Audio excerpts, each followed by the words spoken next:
Greater Warangal municipal corporation లో ఇవాళ budget సమావేశం జరగనుంది. 650 కోట్ల రూపాయలతో బడ్జెట్ ప్రతిపాదనకు సన్నాహాలు జరుగుతున్నాయి.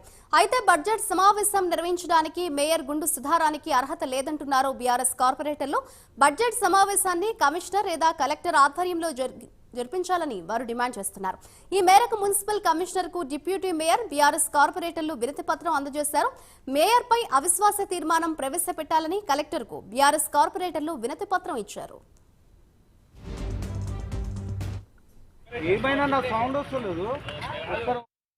ఇవాళ జీవిత మా బీఆర్ఎస్ పార్టీ ఆధ్వర్యం లోపల గౌరవ దాసరి మీనాబాస్ గారు, మాజీ ఎమ్మెల్యే గర్ల ధర్మారెడ్డి గారు, నన్నపై నరేంద్ర గారు నేతృత్వం లోపల ఈ రోజున మేము మేయర్ గారి మీద గౌరవ కమిషనర్ గారికి కలెక్టరేట్ ఇవ్వడం జరిగింది. స్థానిక సంస్థల చట్ట ప్రకారం, పార్టీ ఫిరాయింపుల నిరోధక చట్ట ప్రకారము ఒక పార్టీలో గెలిచి ఇంకొక పార్టీకి పోతే వారి సభ్యత్వాన్ని కోల్పోతారు. కనుక ఇలా మేయర్ సుధారాణి గారు బీఆర్ఎస్ పార్టీ కార్పొరేటర్గా, బీఆర్ఎస్ పార్టీ మేయర్గా టికెట్లకి కొనసాగుతున్నారు. కానీ వారు కాంగ్రెస్లో జాయిన్ అయ్యారు. కాంగ్రెస్ చేరడంతో దాంతో సాక్ష్యాధారాలతో సహా వీళ్ళ కలెక్టర్ గారికి ఇవ్వడం జరిగింది.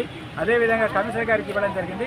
వారి యొక్క సభ్యత్వాన్ని, ప్రాథమిక కార్పొరేట్ సభ్యత్వం రద్దు చేయాలని మేము డిమాండ్ చేస్తున్నాము. రేపు జరగబోయే బడ్జెట్ సమావేశం లోపల కూడా వారి కార్పొరేటర్ అధ్యక్షత వహించడానికి వీల్లేదు మేయర్గా.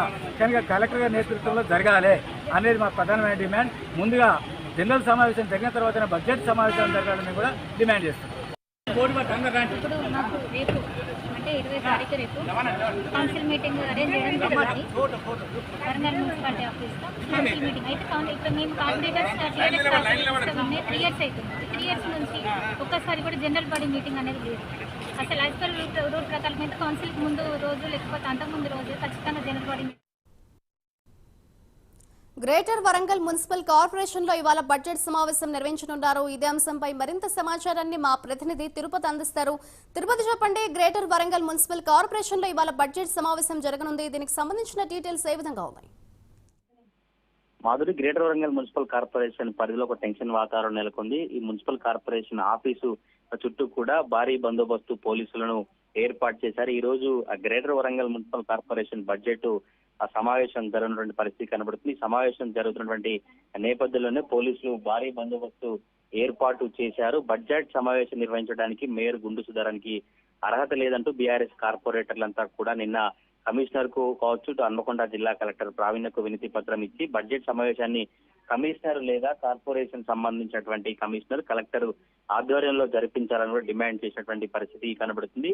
మరోవైపు మేయర్ పై అవిశ్వాస తీర్మానం ప్రవేశపెట్టాలని హన్మకొండ జిల్లా కలెక్టర్ ప్రావీణ్యకు వినతి పత్రం బీఆర్ఎస్ కార్పొరేటర్లు ఇచ్చారు. ఈ నేపథ్యంలో ఈ రోజు జరిగేటువంటి బడ్జెట్ సమావేశం సంబంధించి ఎటువంటి రచ్చ జరుగుతుంది, ఎటువంటి సమావేశం ఉంటుంది, బడ్జెట్ సమావేశంలో మేయర్ ఎలా ప్రసంగిస్తారు, కార్పొరేటర్ల బీఆర్ఎస్ కార్పొరేటర్ల తీరు ఏ విధంగా ఉంటుందో కూడా రాజకీయ విశ్లేషణలో చర్చ అయితే కొనసాగుతుంది. 650 కోట్లతో బడ్జెట్ ప్రతిపాదనకు సన్నాహాలు జరిగినట్టు తెలుస్తుంది. ఈ నేపథ్యంలోనే ఈ రోజు జరిగేటువంటి బడ్జెట్ సమావేశంలో ఇటు బీఆర్ఎస్ కార్పొరేటర్లు, కాంగ్రెస్ కార్పొరేటర్లు, మేయర్లు అన్నట్టుగా రాజకీయం మారన్నట్టు తెలుస్తుంది. బీఆర్ఎస్ పార్టీ మీద గెలిచినటువంటి గుండు సుధారాన్ని కార్పొరేటర్ గా, మేయర్ గా బీఆర్ఎస్ పార్టీ ఎన్నుకోవడం జరిగింది. కానీ ప్రస్తుతం ఇప్పుడు కాంగ్రెస్ పార్టీలో చేరడంతో స్థానిక సంస్థల పార్టీ ఫిరాయింపుల చట్టం ప్రకారం ఆమె కార్పొరేటర్ సభ్యత్వాన్ని రద్దు చేయాల్సిందిగా బీఆర్ఎస్ కార్పొరేటర్ అంతా కూడా అధికారులకు వినతి పత్రం ఇచ్చినటువంటి సందర్భం కనిపించింది. ఈ నేపథ్యంలోనే కాంగ్రెస్ పార్టీ సంబంధించినటువంటి ముఖ్య నేతలంతా కూడా మేయర్ గా సుధారణే కొనసాగుతుంది. ఈ రోజు బడ్జెట్ సమావేశం ఉన్నటువంటి నేపథ్యంలో ఎటువంటి అవాంఛన సంఘటనలు కావచ్చు, కార్పొరేషన్ పరిధిలో ఎటువంటి అల్లర్లు చోటు చేసుకోకుండా పోలీసులు మొత్తం పకడ్బందీ ఏర్పాటు చేసి భారీ బందోబస్తు మధ్య ఎవరైతే ఇతర వ్యక్తులు కావచ్చు, ఎవరైనా కొత్త వ్యక్తులు కావచ్చు, లేదంటే పార్టీ కార్యకర్తలు వారందరినీ కూడా అనుమతించకుండా కేవలం వారి ఐడి కార్డు కావచ్చు, మున్సిపల్ సిబ్బందిని మాత్రమే లోపలికి, మున్సిపల్ ఆఫీస్ కార్యాలయంలో పనిచేసిన సిబ్బందిని, ఉద్యోగులను మాత్రమే కార్పొరేషన్ లోకి అనుమతించిన పరిస్థితులు కనబడుతున్నాయి. మరి కాసేపట్లోనే ఈ బడ్జెట్ సమావేశం ప్రారంభమైన తర్వాత పూర్తిగా వివరాలన్నీ కూడా మేయర్ సుధారాన్ని మీడియా సమావేశంలో వెల్లడించనున్నారు. Madhuri, thank you Tirupati.